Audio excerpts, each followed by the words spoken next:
pemimpin jangan hanya berpikir tentang pendapatan. Besar ujian kami nih Pak Ustadz. Ada musibah di Sumatera Barat, ada musibah di Sumatera Utara, tapi yang paling besar di Polda Aceh. Kita hari ini doyan minum es kelapa muda, apalagi bulan puasa.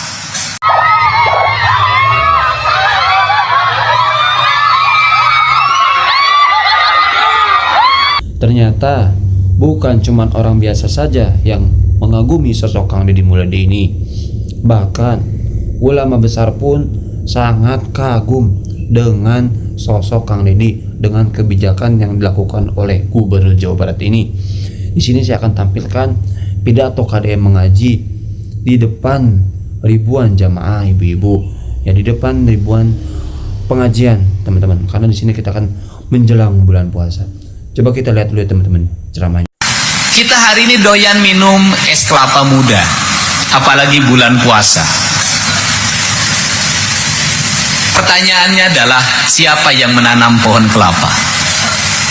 Yang menanam pohon kelapa itu rata-rata usianya hari ini 60-70 tahun, bahkan sudah meninggal kebanyakan. Ketika mereka menanam, tak pernah terpikir dalam pikirannya, apakah ketika nanam pohon kelapa, apakah akan panen besok atau lusa? Apakah dia akan memetik buah kelapanya atau tidak? Apakah dia akan menikmati daunnya dibuat kupat atau tidak? Tetapi mereka melakukan dengan ikhlas.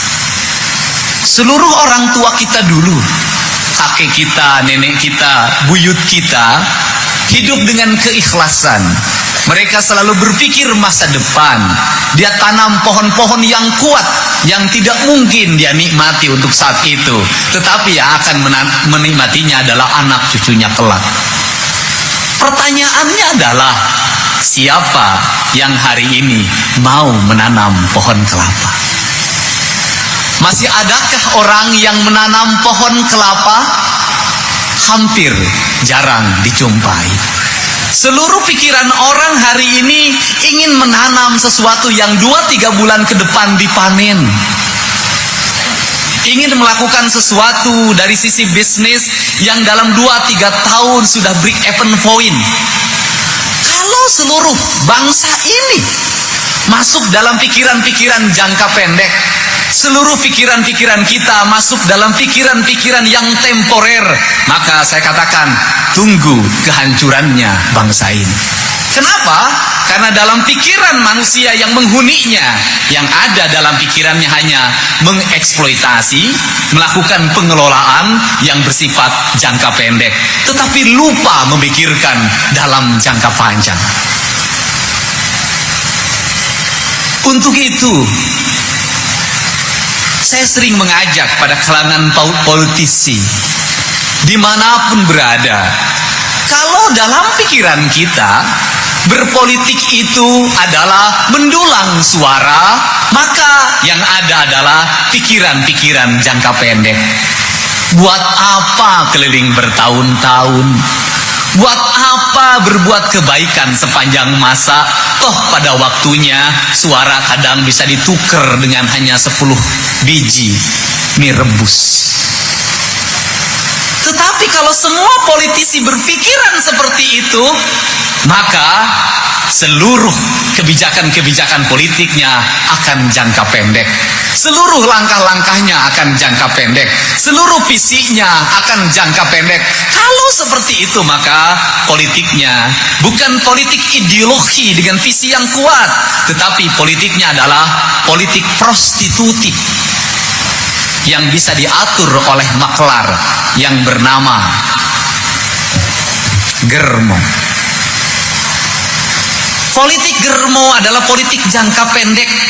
Politik Germo adalah politik prostitutif. Menurut saya itu haram dalam kaidah-kaidah Islam. Kenapa?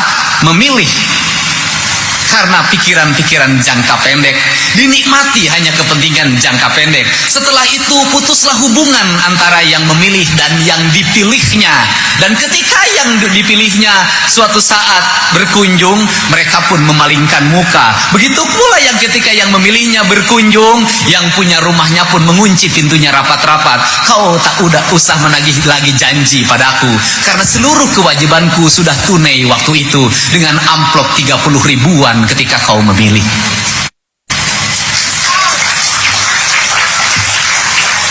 Kalau yang lahir seperti ini, maka para politisi bukan orang yang terasah dari sisi visi. Maka para politisi tidak akan terasa dari sisi ideologi. Maka dia akan terasa oleh kepentingan jangka pendek. Maka ketika jadi pemimpin, maka dia akan melakukan transaksi untuk kepentingan jangka pendek. Keterpilihannya, kelangsungan kekuasaannya, tanpa pernah memikirkan berapa lagi umur panjang daerah yang dipimpinnya. Untuk itulah para politisi hadir. Untuk apa? Sebagai mata air pencerah.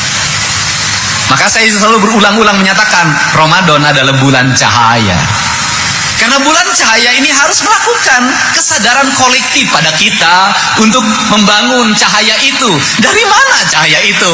Dari perut kita yang kosong, dari pikiran kita yang kita kosongkan. Kalau Ramadan yang kita kejar adalah keutuhan cahaya, sumber cahaya, maka yang jangka pendek itu akan hilang, pikiran-pikiran kotor itu akan hilang, maka puasa-puasa jangka pendek itu akan hilang. Apa itu puasa jangka pendek? Puasa yang memperbincangkan sahur makannya apa, puasa yang memperbincangkan buka makannya apa. Maka yang kita dapat bukan cahaya yang masuk dari relung hati kita, yang kita dapatkan lewat itikaf dalam setiap waktu, tetapi yang kita dapatkan hanya rasa manis, rasa asin, rasa kenyang, rasa ngantuk, dan naiknya gula darah serta tekanan darah tinggi yang meningkat. Itu kita tidak dapat apa-apa. Kalau pemimpin hanya berpikir pendapatan, maka di otaknya dalam setiap waktu bagaimana meningkatkan angka pendapatan, yang pada akhirnya pajak ditingkatkan. Kalau pajak ditingkatkan, maka beban rakyat semakin tinggi. Bukan itu pemimpin. Pemimpin yang harus dibangun dalam adalah belajar pada ibu kita. Pingkeun pidato KDM, terang KDM. Kang Dedi mah kamari keur pembukaan musabakoh. Oh, kelamun pingkeun abdi ge dibajaan ku supir.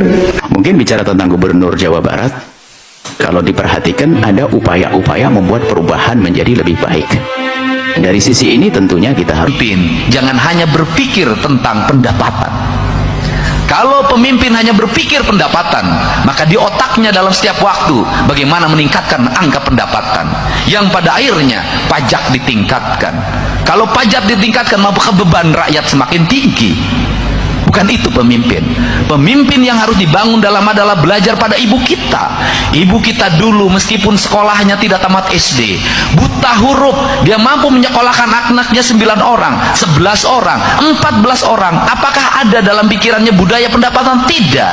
Yang dia lakukan adalah budaya pengeluaran. Bagaimana masaknya itu tidak berbiaya, bagaimana kayu bakar tidak berbiaya, bagaimana ikan tidak berbiaya, bagaimana menyiapkan baju tidak berbiaya, bagaimana anaknya bahagia tanpa biaya. Maka di otak yang tanpa biaya itu lahir kreativitas ibu-ibu yang disebut dengan budaya sambal atau budaya dapur.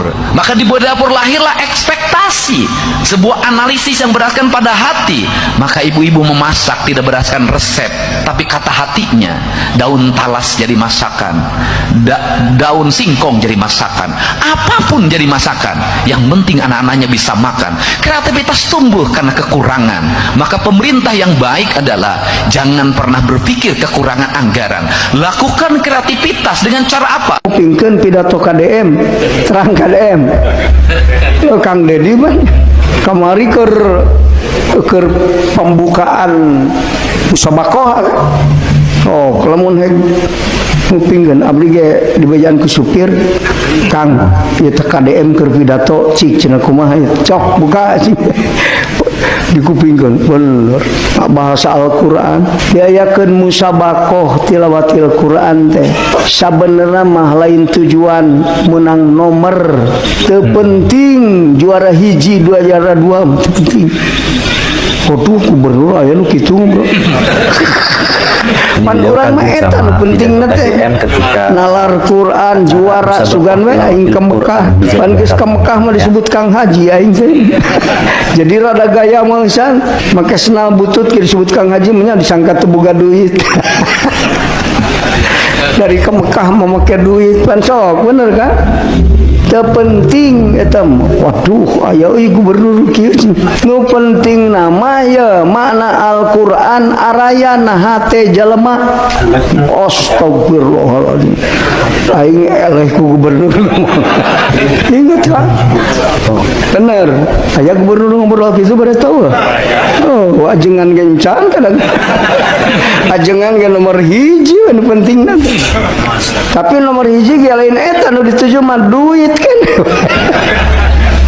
keder aing hirup teu penting eta macam loba kejadian Quran katalar tapi teu apal makna Quran sehingga laku papalingpang jeung Quran. Quran katalar ari solokan kotor eta papalingpang jeung makna Quran. Quran dibaca apalun ayat tertulis dibaca ayat Allah tertulis tapi hamparan makna Al-Quran ya dunia terdibaca illegal logging terjadi atuh saat caite nu rugi tukang nyawa jeung perikanan manehna untung hungkul dituaran we centang kai di gunung mata ku euing ditutup cenah pemikiran pae menang di sorangan aduh aing kakara menghi gubernur kieu iya eta eleh data tak heureuy tapi bener kan eta keur pelantikan geura heureuy atuh surakan euy cenah hayang disurakan eta teh lain ngabodor sabenerna ngarah rakyat deukeut ka manehna nah gitu eta amal Al-Quran teh sebenarnya mah kan maca we hungkul juara hiji kali ka masjid tar cek KDM iya teh gara-gara ngaji Qur'ana teu disurau baheula mah ngahejah disurau ku ajengan di papatahan anu ajenganana teh daharna ge sakapeung ikhlas teu dibayar ku gubernur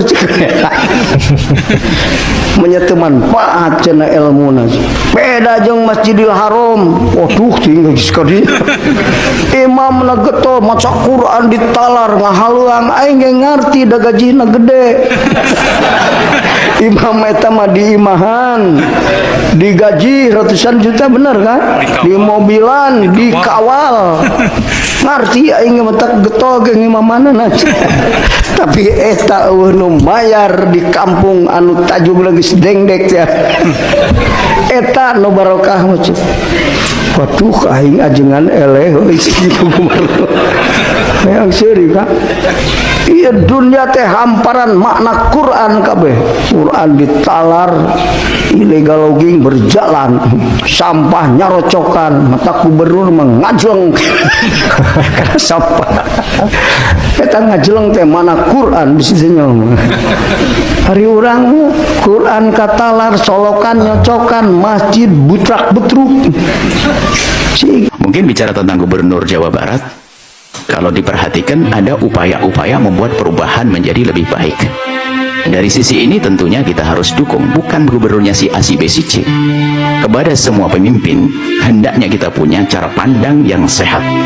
Baik itu saya dukung atau tidak saya dukung. Adapun yang disebutkan tadi jika betul, karena kami juga belum bertemu langsung, tapi mendengar beritanya dari teman-teman, bahasanya memang itu bisa jadi termasuk bagian daripada ijtihad beliau dari dia meninggal dari sisi ingin mensejahterakan rakyat. Teman semua, tadi kita sudah melihat bahwa pidato Kang Didi Mulyadi mengaji di depan ribuan ibu-ibu pengajian, teman-teman, yang ngebahas tentang coba kita renungkan orang yang menanam pohon kelapa Apakah dia berpikir bahwa akan dipanen oleh dia? Ya tentu tidak, teman-teman. Dia berpikir untuk anak cucunya, untuk generasinya, dan kita yang menikmati. Walaupun orang yang menanam pohon kelapa itu sudah meninggal, tapi kita yang menikmati, ya dia dapat pahala ya teman-teman.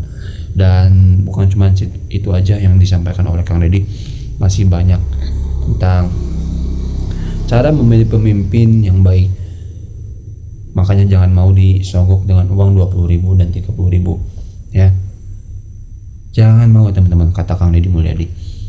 Dan tadi pun ya banyak sekali ulama yang mulai dari Buya Yahya yang sangat kagum dengan sosok Kang Deddy Mulyadi ini, yang sangat kagum dengan kebijakan apa yang dilakukan oleh Kang Deddy ini teman-teman. Dan patut kita akui ya teman-teman bahwa benar adanya seperti itu, nggak dibuat-buat ya. Jujur saya juga sangat kagum dengan apa yang dilakukan oleh Kang Deddy ya, bukan sekedar konten tapi memberikan edukasi, memberikan tontonan yang baik kepada kita teman-teman. Dan semoga jadi pelajaran buat kita teman-teman, agar bisa sedikit seperti Kang Deddy Mulyadi itu pada intinya teman-teman. Oke teman-teman, semoga sehat selalu dimanapun teman-teman berada teman-teman. Terima kasih yang sudah menonton video ini.